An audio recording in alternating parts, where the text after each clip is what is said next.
time, it'll be delay of game. Quarterback lost track of the play clock, and that'll cost the offense 5.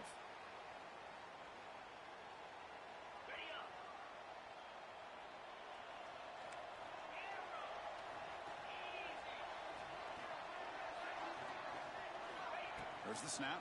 Looking to throw the ball. The pocket breaking down. Grab down the middle. It's Carr. They're able to get him down. Chris, here we are in the fourth quarter. These guys are trailing. Hadn't been a great day, but with this quarterback, he's as gifted as anybody in the country. You never count these guys out.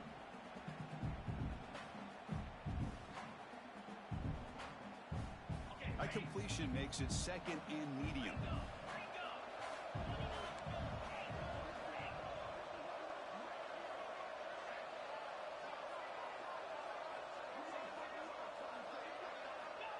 And he'll set up to throw. Pressure is coming. And now the ball comes up. A disastrous play from the start. Well, just like running backs, quarterbacks have got to do a better job of having awareness and taking care of the football. Felt like he got the ball away from his body there a little bit, allowing it to be knocked free. He caught a break because one of his own teammates was able to see that and get on top of the ball.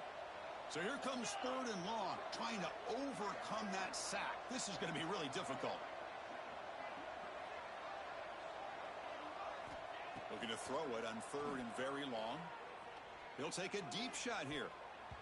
And it's incomplete. They let it fly on 3rd down, but now it brings up 4th. Love the idea of the defense getting more speed on the field, whether it's nickel or dime. Get as many defensive backs on the field as you can, and then sit back when you're working with this kind of lead in the fourth quarter. You don't want to give up the big play. Force them to throw underneath, tackle them inbounds, and keep that clock moving. The coverage team able to bring the returner to the ground.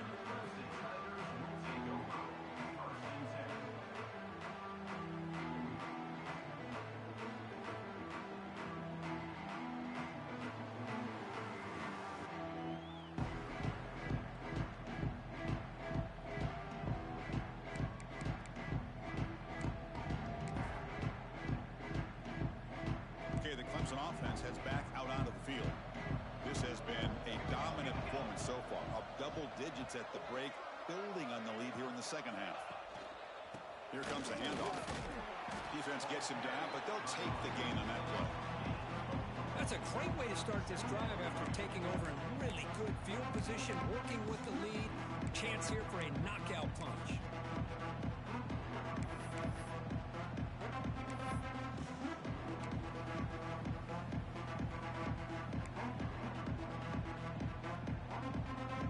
Back behind the quarterback, aligned in the pistol. Moving the receiver around pre-snap. Leaning on the run game here late. That's a nice tackle there by the senior. Well, it looked like the quarterback was caught in between. Should I hand it off? Should I pull it and make the throw? Ends up getting some positive yards, but I think they missed a chance for a bigger gain. So now it's 3rd and short from the 23. Potential 4-down territory. Let's see what the 3rd down call is. Off the RPO, caught to the right. They make the tackle, but that's enough to set him up 1st down at the 15. Well, this offensive line, you got to tip your cap. They've done everything you would ask of them in taking care of this quarterback. They do it again here on 3rd down, working with that lead. You know the pressure's coming, and they deliver. Clemson getting set with a 1st and 10 now.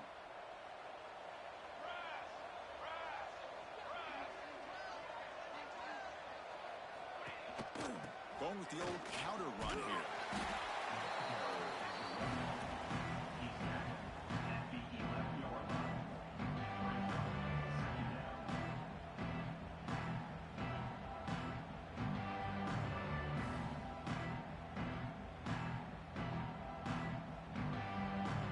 So here comes 2nd down now. Every play important down here in the red zone.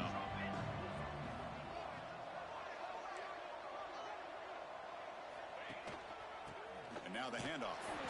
Now they test the middle of the defense, but get nothing.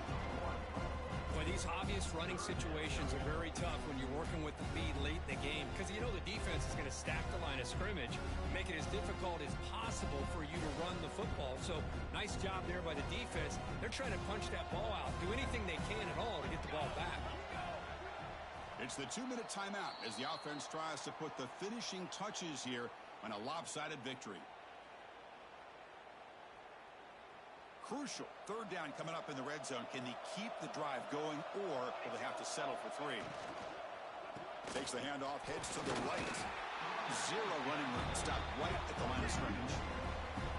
Chris, textbook job by the defense surrounding the runner and preventing that play from being bounced to the outside. Now a timeout taken by the defense, trying to preserve as much clock as possible for their offense. So they're short on 4th down, and the coach decides to trot out the field goal team.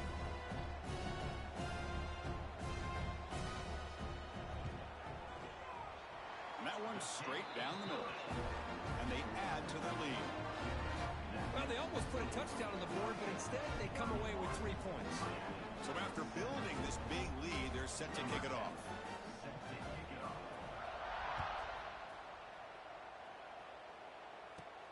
And he fields it inside the 15. And the coverage team brings him down at the 26.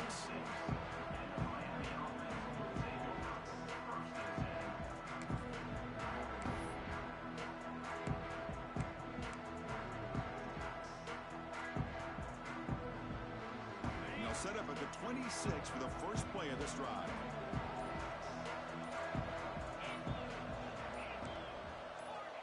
Some confusion on the snap count. A false start cost them 5 yards. Pretty easy call for the head coach. He will accept that penalty, of course.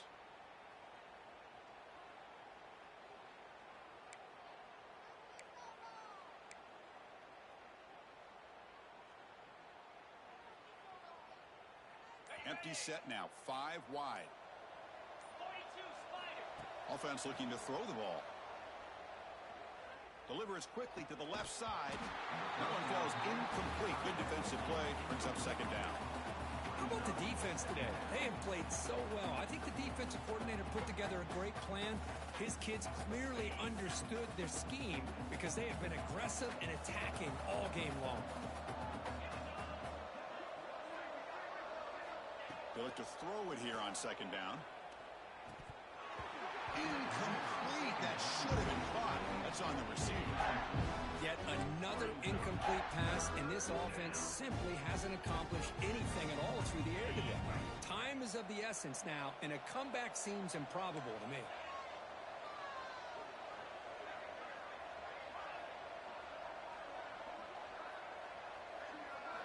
Now in 3rd and very long, looking to throw. Looking for a late deep shot. Caught. He's wide open. Look out. And a big gain before he goes out of bounds. The offense keeps churning, gets a fresh set of downs. Hey, listen, this game isn't over yet. The defense can't get too comfortable with this lead. I know the coach isn't content with giving up plays like that at any point in the game. Looking to chuck it again. Throws to the tight end. Caught over the middle. It's Gilbert. They bring him down, but a big chunk of yardage on the play. Well, the offense is taking advantage of the defense kind of sitting back with this lead. That's back-to-back plays of big yards. You know, it's a bend-but-don't-break mentality from this defense, but they might want to reevaluate because this offense is moving the ball too quickly down the field. Delivers from the pocket, complete over the middle. Brought down, but the completion moves the ball to the 6. Defense getting pushed back. You know, we talked this week with the offensive coordinator about what makes this receiver so special. He kept referring to his route running. Here's an example of that. Great route, enough separation to give the quarterback a nice lane to throw the... Touchdown, Hurricanes! They connect for 6. No surprise there, Kirk. It's a red zone touchdown to the big tight end. Well, the tight ends are usually much more involved down in the red zone because of their size and their skill set allows them to be more effective down in this area. Now, they may not hurt you on the big, long throw, but they can use their bodies, provide the quarterback a nice target, and the defense is so condensed.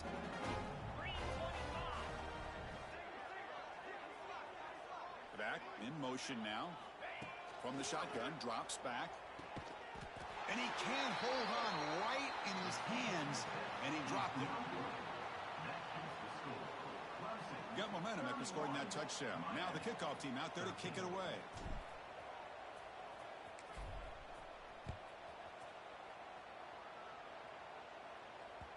Kick bounces out of the back of the end zone for a touchback.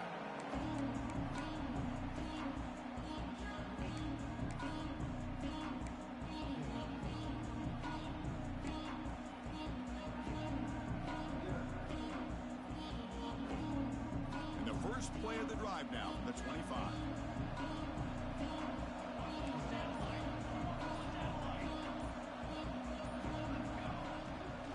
Chewing clock with the running game. It tests the middle but gets stuck. That one goes nowhere. Well, that's an excellent effort here by this defense, staying in their run fits.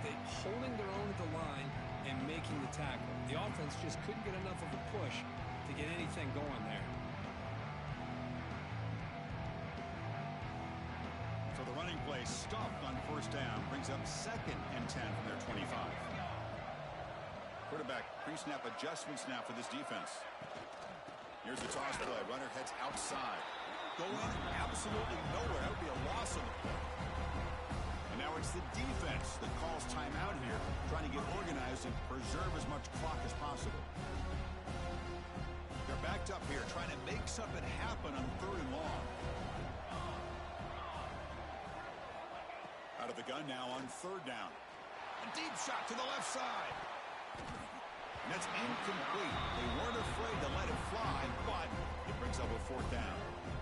Chris, I just don't know about this call. I like the aggressive approach, but at this point, late in the game, playing with the lead, 3rd down and long, maybe you run the ball.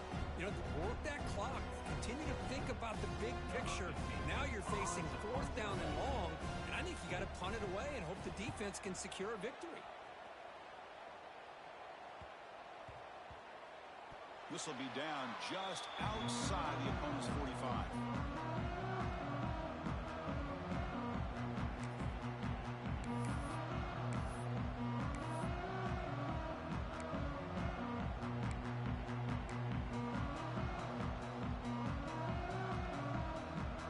Here comes the first play of this drive. They're set up at their own 48. Early movement there will cost the offense 5 yards. And the head coach will decide to accept the penalty and take the yardage. Defense loading up on defensive backs here, wanting to take away the deep pass play.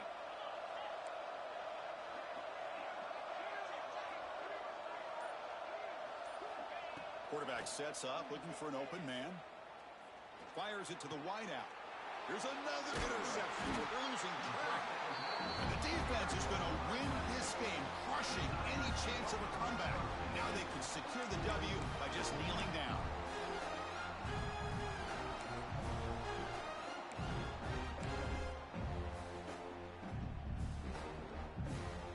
Offense comes up on first down in 13 personnel. This can create some problems for a defense. Toss play to the outside. And he's pushed out of bounds after a short run. Not enough for a first. Now it's 2nd down here.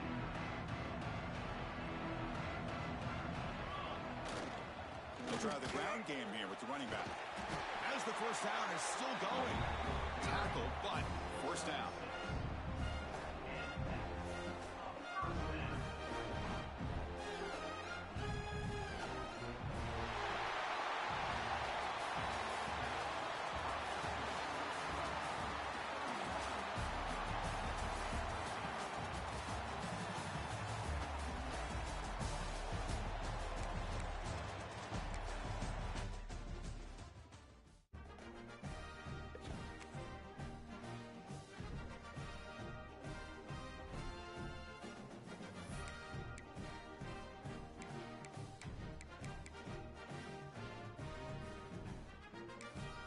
Let's quickly walk through recruiting in EA Sports College Football 26. Our recruiting system follows a 3-stage approach. Stage 1, add a player to your recruiting board. Once they're there, you can select actions to gain intel on what they value when it comes to committing to a school. These actions also help to get on a recruit's radar and can move you into their top schools. Once you're in a recruit's top 5, stage 2 commences, allowing you to pitch to a player the things your school does well that they value. If you're having trouble finding interest that match, try to use the sway mechanic to get a recruit to change their mind. Finally, when a recruit is ready, stage 3 is all about you closing on the recruit. It's at this point you can host the recruit on campus, allowing you to focus on specific school strengths in an effort to get a verbal commitment from the recruit before signing day.